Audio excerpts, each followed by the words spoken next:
అసలు దేశానికి సంక్షేమం పరిచయం చేసిన వ్యక్తి అన్నా ఎన్టీఆర్. వైకాపా ప్రభుత్వంలో 5 ఏళ్ళు చేయని సంక్షేమం మన ప్రభుత్వ అధికారంలోకి వచ్చిన మొదటి 9 నెలల్లో చేసి చూపించాం. మొదటిది పెన్షన్. ఇక్కడున్న కార్యకర్తలందరూ ఆలోచించాలి.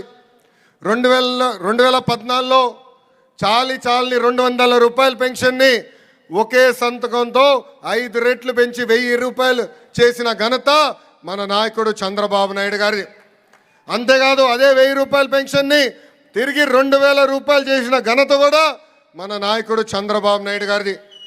ఈరోజు మన ప్రభుత్వ అధికారంలోకి వచ్చిన మొదటి నెలలోనే 3000 రూపాయల పెన్షన్ని 4000 రూపాయలు చేసిన ఘనత కూడా మన నాయకుడు చంద్రబాబు నాయుడు గారిది. అంతేకాదు దివ్యాంగులకి 3000 రూపాయల పెన్షన్ గతంలో వస్తే ఒకే ఒక సంతకంతో 6000 రూపాయలు చేశారు. ఇంకా ఏకంగా బెడ్కి పరిమితమైన ఇబ్బంది పడుతున్న వాళ్ళకి ప్రతి నెల మన ప్రభుత్వం 15,000 రూపాయలు ఈరోజు పెన్షన్ ఇస్తాం జరుగుతుంది. అంతేకాదు 198 అన్న క్యాంటీన్ తిరిగి ప్రారంభించాం.